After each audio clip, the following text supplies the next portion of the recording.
Hey, welcome to a kind of unique video that I haven't really seen before. So this video right here is a quiz for both MK1 and MK2 users. I put together a bunch of questions that I thought would be fun to answer, and I made them so the questions would get harder and harder as the quiz goes on. And I thought it would be fun to also put some points up for grabs too. So each harder questions will give you more points, with a total of 60 points up for grabs. So your goal is to obviously try to get as many points as you can. Now, there is no time limit on any of these questions. Feel free to pause after each one to kind of think about it. How will your score compare to professional loopers in the community? No idea. They would have to take this quiz themselves to find out. But hey, I guess this would make good reaction content. So have fun. Don't take this quiz too seriously. I have no idea what I'm doing. Just hope that you have some fun with this. So with that said, let's get into the questions. All right, question 1. We're starting off easy. What are the 4 effects that are exclusive to Track Effects A?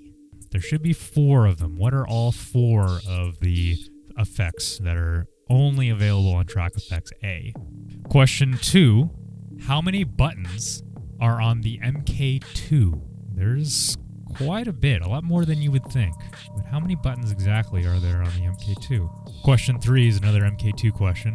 What knob is missing on the MK2 that is present on the MK1? There's some knobs that are missing on the MK2. What are they? Question 4. If you watch me perform on my MK1 or MK2, you notice those lines are kind of going to the length of the loop rather than being on beat. How did I make it so the red lines on my loop station go to the length of my loop rather than be on time with the rhythm? All right, question 5. We're leveling up now. Get ready. What is the difference between a silent record and a ghost track? And which one of those two things is harder to perform live? Question 6 is about an effect. Which dynamics compression has a heavy bass cut and a severe EQ and gain cuts with a narrower frequency range? Question 7 is for MK1 users. What effect is 2 to the right of EQ on Input Effects and Track Effects B? Number 8 can be kind of like a piece of trivia for you. Besides the letter X, what letter does not appear at all in any of the effects on either device? Looking at the MK1 this time, which slicer pattern would give you the first 6 notes to Jingle Bells? Question number 10. I'm going to set up a little scenario for you. Let's say you have an oscillator bot sequence of 16 notes, and you put a beat scatter on that, which is the same length as the oscillator bot notes. What pattern would you use if you wanted the 15th note to be the 2nd note? Question 11 is a little more technical. Using a delay and a filter, a delay of any kind, how can you make it so just the delayed portion is affected by the filter and not the input sound? Number 12 is another scenario. Let's say I have a filter on Input Effects A and a delay on Input Effects C with a feedback of 100. Why does the sound get crispy and no longer sound filtered when I change the delay time? Now we're getting into some serious territory here. How would you make this high-pitch fluttering sound?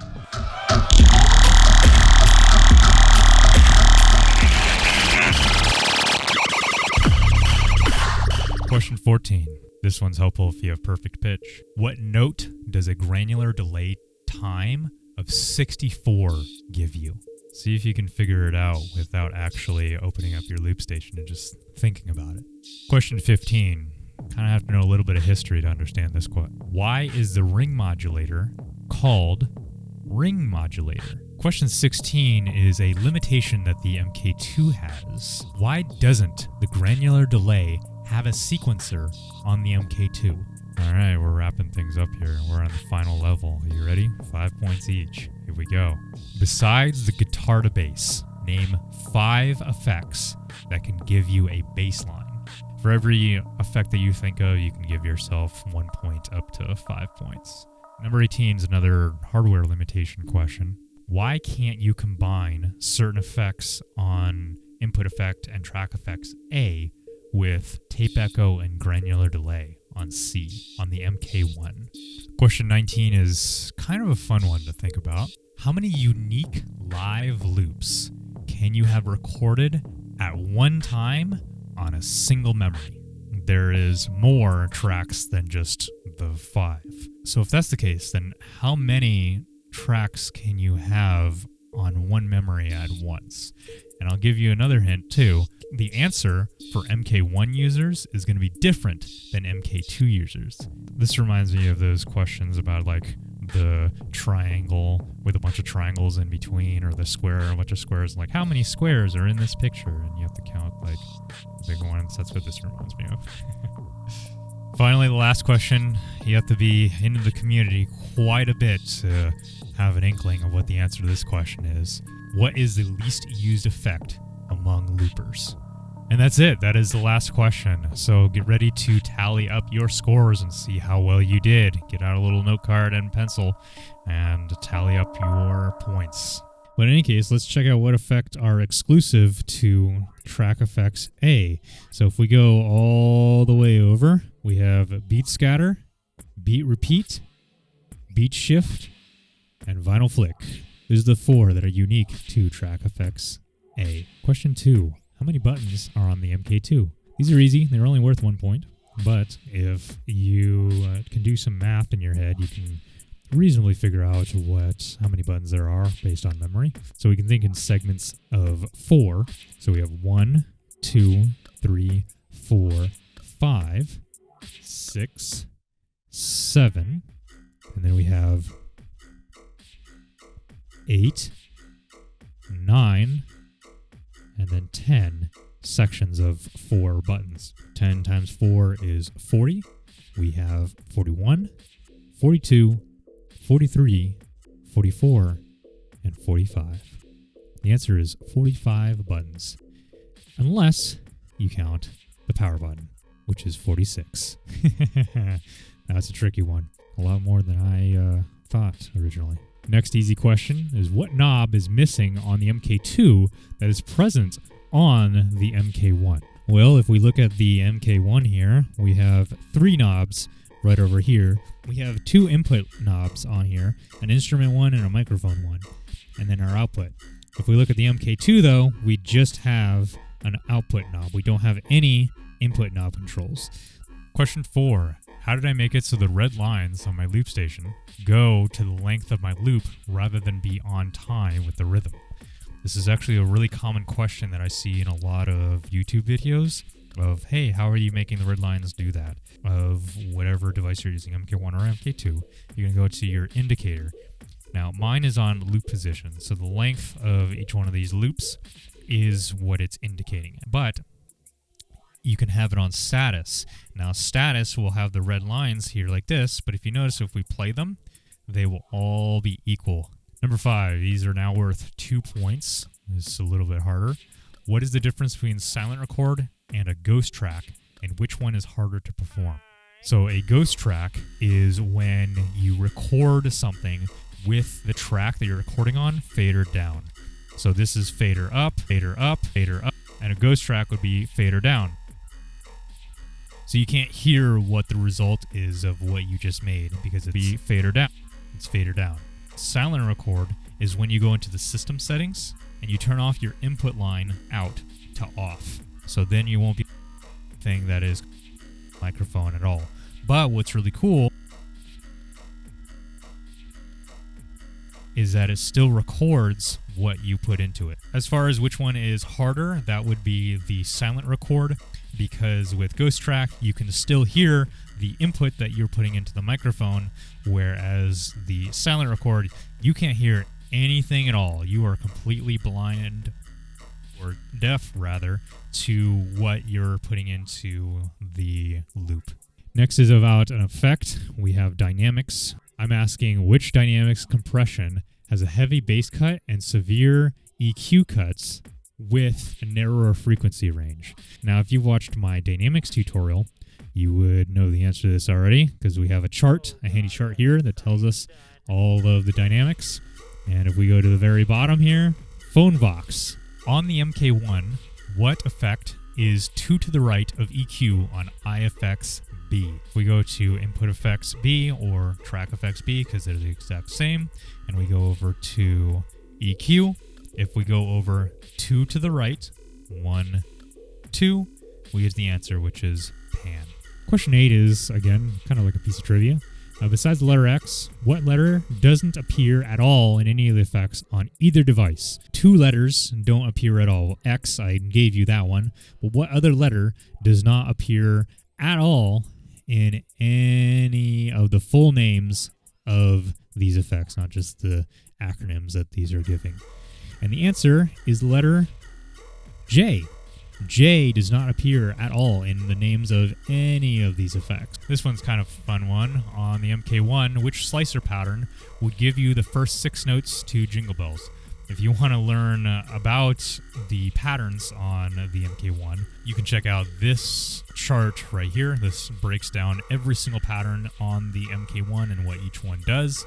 So if we think about Jingle Bells, dun dun dun dun dun dun, those first 6 notes, that pattern, if you look at the chart here, is P7. So let's test it out. If we go over to slicer here and change this to a P7, we should be on an 8th note at around the BPM of Jingle Bells.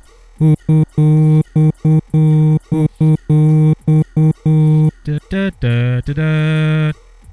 There we go. If you have an oscillator bot sequence of 16 notes and a beat scatter with a length matching those notes, what pattern would you use to put the 15th note in the 2nd position? Now, if you've seen my beat scatter tutorial, you'd know the answer to this. And if you look at this chart here, it would tell you as well.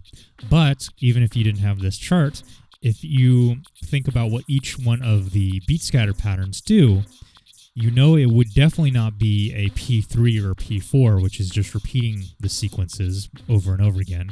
So it's probably going to either be a P1 or a P2, but the answer is a P2 because the P2 is the only beat scatter pattern that brings a later part of the loop to the very beginning, and it's the only pattern that does that. We should hear that 15th note happening as the 2nd position.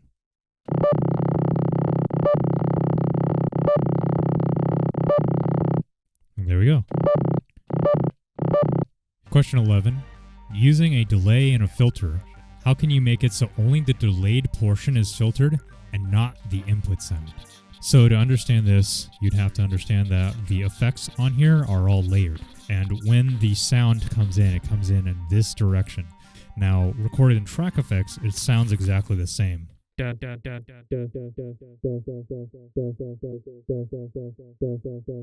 So what is the actual difference if they sound the same? Well, in here, if I play this sound, it's going to hit the filter. This duh will hit the filter before it hits the delay. The duh is a filtered duh that is going into the delay. But if I swap, the raw sound, the duh, is going to go into the delay, and then that delay is going to be filtered. So I can control when the delay is filtered. I have a filter on input effects A and a delay at feedback 100 on C. Why does the sound get crispy and no longer sound filtered when I change the delay time? So I can actually demonstrate that really easily because I actually use this strat when I make Au revoir by Biscuit. I set the delay value to 27 and I change it to 26 to give it more of that crispy baseline sound. So the answer to the question is because of that layering thing I mentioned in question 10, there is no filter below the delay. So the extra sound that appears from changing the time isn't filtered, only the input sound is. And what that ends up doing is it gives me that more crispy sound to the Au revoir baseline.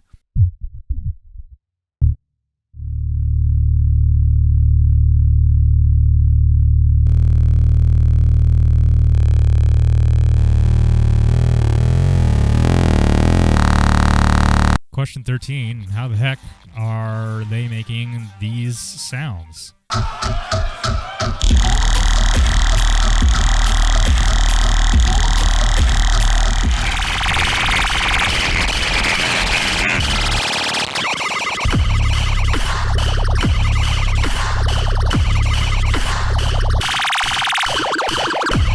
Well, the answer to that is very simple. It's actually just a filter with a really high resonance. So if I go over here to filter, I can have the rate up really, really high, and then I can control the note of what that sound is by doing changing the cutoff to something lower.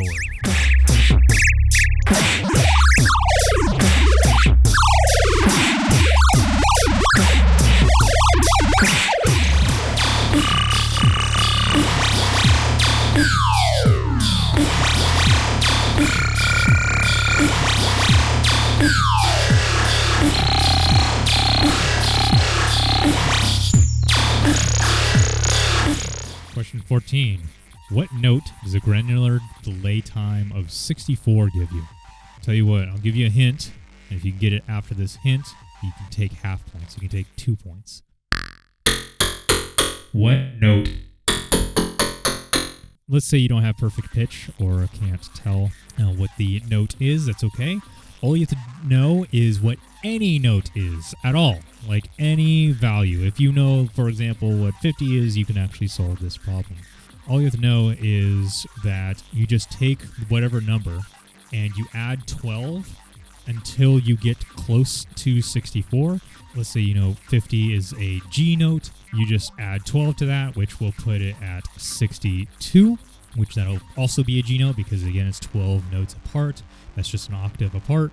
And then you just add or subtract semitones depending on what note you know is. So in this case, I need to subtract 2 semitones to get up to 64 because the notes get lower, lower, lower as the time goes on. So we subtract 2 semitones from G, so we get F sharp, and then finally F, which is our answer. The 64 is an F note. So why is the ring mod called the ring mod? Well, it's called the ring mod not because of the ringing sound that you hear, but it's because the diodes used to create the sound back when it was invented forms the shape of a ring because it modulates the sound via a ring of diodes. Question 16. Why doesn't the granular delay have a sequencer? There's no sequencer. What the heck? We love messing with this note. Why do we have to have a transpose on it on the MK2? Or why do we just have not any ability at all to change the note other than to manually try to scuff through this time nonsense? Like, why can't we just have a sequence? Well, the answer to that is because of the way the effect works. See, the feedback in here feeds the sound back into itself. So if we were to change the sound instantly, like what would happen in a sequencer, we'd get kind of a yoinky sound happening instead of the nice smooth transitions that we get with other delay sequences. Another reason that we don't have a sequencer on here is if we had the feedback on 100 and we change the note, you can hear the note is decaying. So the note would essentially decay faster than we could actually input the sound possibly. But those are 2 reasons why we don't have a sequencer. I think we should still have a sequencer on the granular delay personally, but that's the reason why we don't have it. Besides the guitar to bass, what other effects on the device can make a bass line? Just to give you an example with just the MK1, and keep in mind there's more effects on the MK2 that can create bass lines like the Osspot. We can use a filter to create a bass line. We can use the transpose. We can even use an EQ. You can use a delay, as well as the panning delay. Another delay, well, we have, of course, the granular delay. A roll you can also utilize, just like the other delays. I have a tutorial on that. And finally, you have a vinyl flick as well that you can use to make a bass line.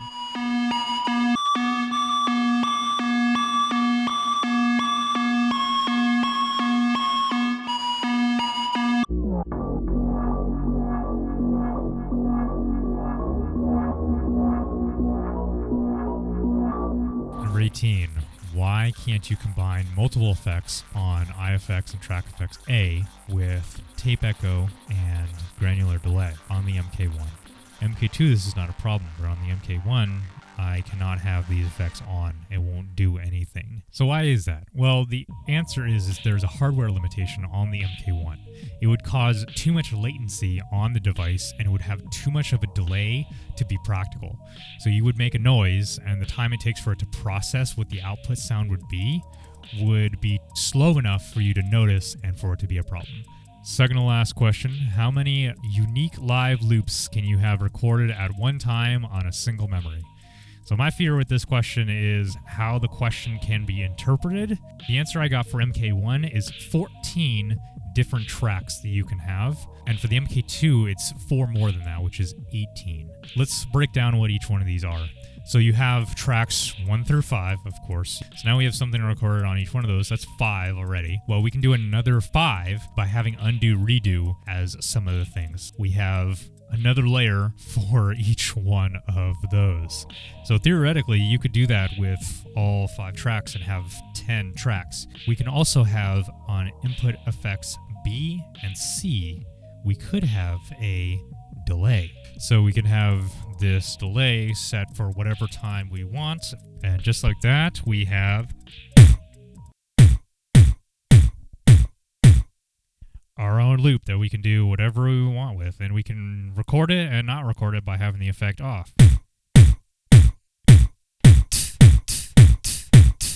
But we can take it one step further because we can also do it on track effects B and C. Delay, another loop. So now we can clear both of these, and now that these are clear, we can activate this.